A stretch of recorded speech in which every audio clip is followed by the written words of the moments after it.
Monday, November 25th, 1963. We're originating our program in Washington, where funeral and burial services for John Fitzgerald Kennedy take place today. Welcome to Watch Mojo. And today we're breaking down the darkest, most intriguing conspiracy theories that the Federal Bureau of Investigation has been accused of. Black power is a consequence of the white backlash riots. Are consequences of the white backlash rather than a cause from it. Zarnaev was an FBI informant. Well, there are still 34 victims of the Boston Marathon bombing in the hospital this evening, one in critical condition. Meanwhile, one of the men suspected of maiming them all rests in fair condition under heavy guard. So much of the investigative energy is now focused on understanding why these two immigrant brothers could turn against the nation that took them in. The April 15th, 2013 Boston Marathon bombing was a senseless tragedy, killing 3 people, including an 8-year-old boy, and injuring nearly 300 more. The perpetrators, brothers Tamerlan and Dzhokhar Tsarnaev, were identified by the FBI 3 days later. Tamerlan shot to death in Watertown, Massachusetts by local police officers. The Boston bomber obviously buried here yesterday morning. The owners of the cemetery said they disagree with his actions, but from a religious standpoint, they felt he needed to be returned to the earth. As you can imagine, local leaders and local residents continue to ask, why us? Why here? However, depending on who you ask, the FBI's association with Tamerlan didn't begin on April 18th. Investigative reporter Michelle McPhee argued in 2017 that Tamerlan, quote, was the perfect recruit. He had tentacles in the drug world, he spoke multiple languages, he could mix in anywhere, he was tall and handsome, he had an American wife, end quote. The government has consistently denied claims that the elder Tsarnaev brother was a federal informant. Tamerlan Tsarnaev did ping in our systems when he traveled. But we also know that the FBI did a thorough investigation in 2011 and did not find any terrorism activity, foreign or domestic. The FBI had advanced knowledge of the Pearl Harbor attack. On December 7, 1941, Japan, like its infamous Axis partners, struck first and declared war afterwards. Costly to our Navy was the loss of war vessels, airplanes, and equipment. But more costly to Japan was the effectiveness of its foul attack in immediately unifying America in its determination to fight and win the war thrust upon it. The Battle of Pearl Harbor was an out-of-the-blue military strike by the Empire of Japan that essentially forced the United States into entering World War II. December 7, 1941 became the deadliest foreign attack on American soil until the events of 9/11. First to feel the sting of Japanese steel are the USS Oklahoma and Utah, the latter a 33-year-old target ship. Accurate hits by the enemy bombers make short work of these two naval bulwarks.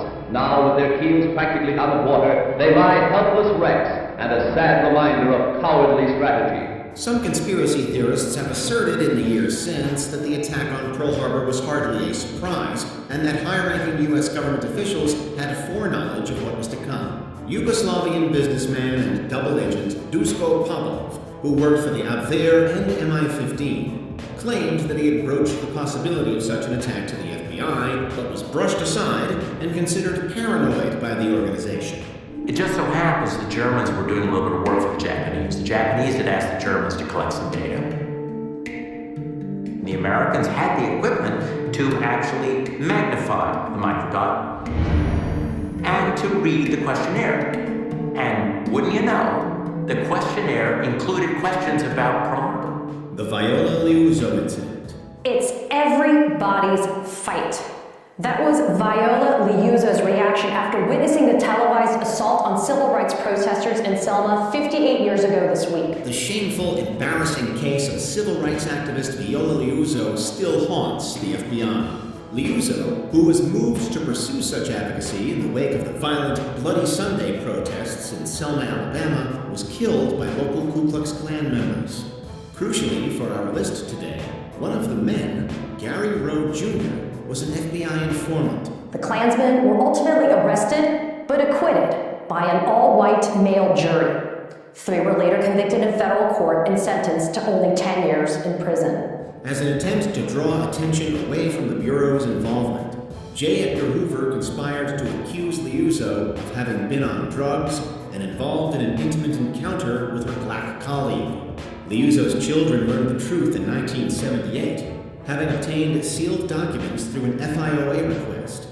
A lawsuit they filed against the FBI was dismissed in 1983. My little sister coming home from school had people in the neighborhood throwing rocks at her and sticks. These are adults. FBI informant Whitey Bulger was allowed to continue his criminal enterprise. We're still hearing from James Mara. He's an investigator with the Department of Justice who reviewed Whitey's informant file over the years. He specifically probed Whitey's relationship with his former handler, John J. Conley Jr., who's going to prison for providing tips that led to murders. If this next entry sounds like it was ripped straight from a Martin Scorsese crime movie, that's probably because the director's Oscar-winning 2006 film The Departed was loosely based on Bulger's life and affiliation with the FBI. Bulger, who ran a sect of the Irish mob just northwest of Boston, worked as an informant for the organization starting in 1975. Morrow's saying he investigated those tips, investigated a lot in Whitey's file, and what he's found is that Bulger, in spite of his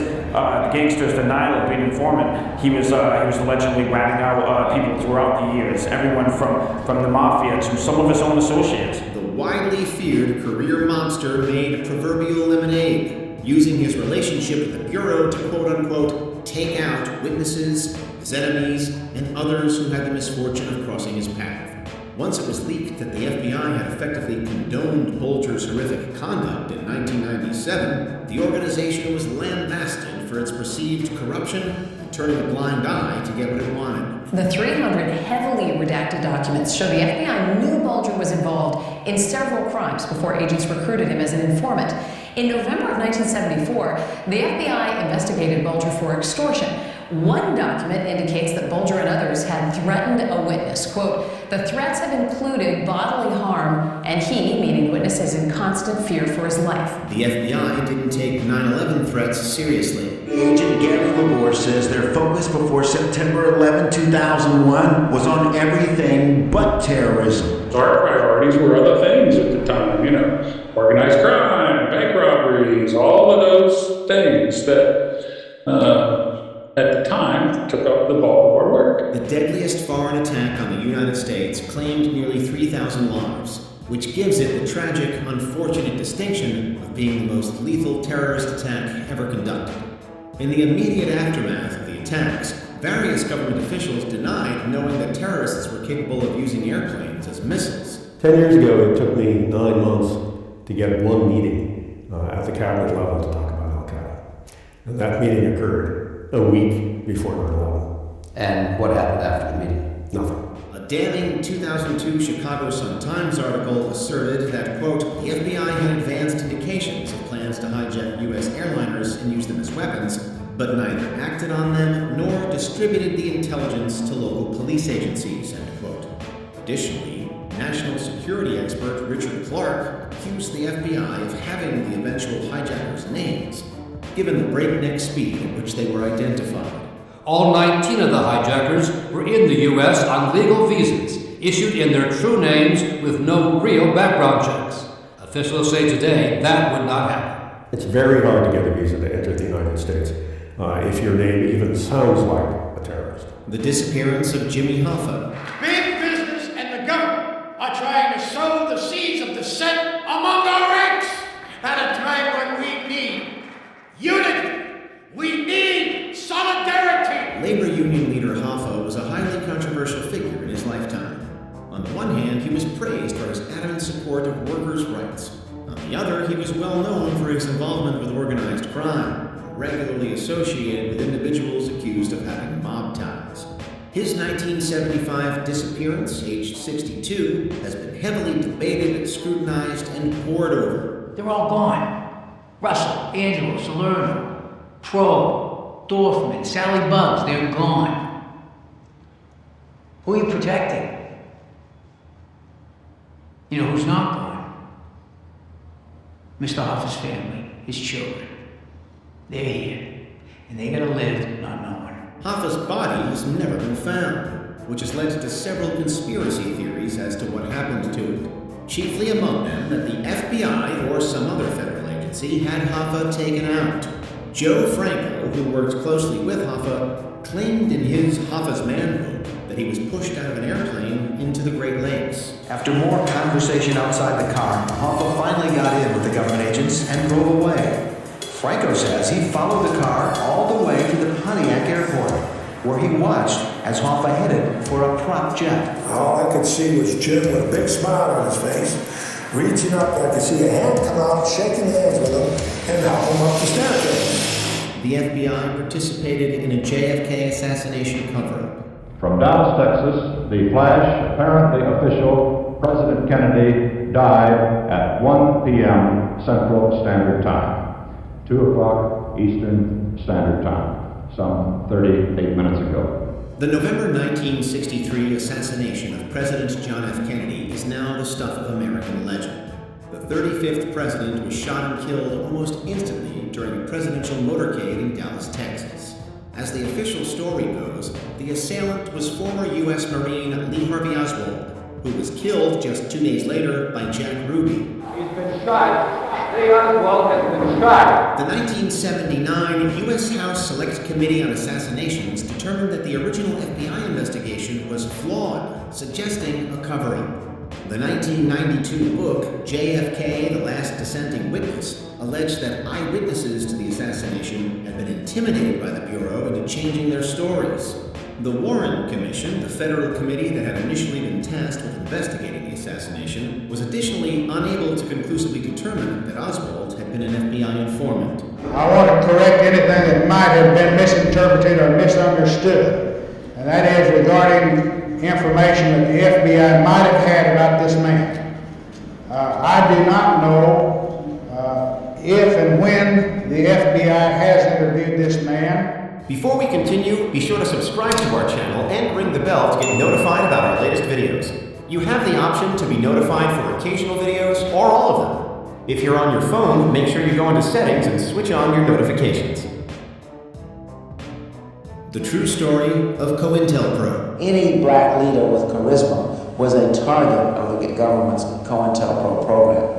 And that's stated in the own objectives of the program. Who are you? You know what? Don't tell me Negro, that's nothing. What were you before a white man named you a Negro? And where were you? This series of covert FBI operations sounds so fantastical and sensationalized that it would be easy to dismiss it as the ramblings of unhinged conspiracy theorists. However, the counterintelligence program, or COINTELPRO for short, was anything but the subject of an Oliver Stone film. For 15 years, the FBI trailed, surveilled, and otherwise illicitly intimidated individuals that it deemed potential enemies of the state. We can step back from it and say, regardless of their success, whether they were the ones who pulled the trigger, this gives us an idea of what their intent was, what they were willing to do, what their political viewpoint was, and what ends and what unconstitutionally violent ends they were willing to adopt and use. These included such notable figures as Martin Luther King Jr., organizations like the Black Panther Party. Some of its methods included smearing its targets by planting false stories, having them locked up, or even assassinated. Although COINTELPRO was disbanded in 1971 following a press leak, accusations that the FBI continues to employ those same methods persist to the present day. To kill the brother because he had began to take meaningful steps toward gaining the freedom for his people. He was taking steps to internationalize the black man's struggle, to take it to the United Nations, to take it diplomatically to the other countries around the world. Which conspiracy theory shocked you the most? Let us know in the comments below. The FBI is under no obligation to come to us with any information concerning anyone. They have cooperated with us in the past 100%. Subscribe, share, watch more, subscribe to the channel.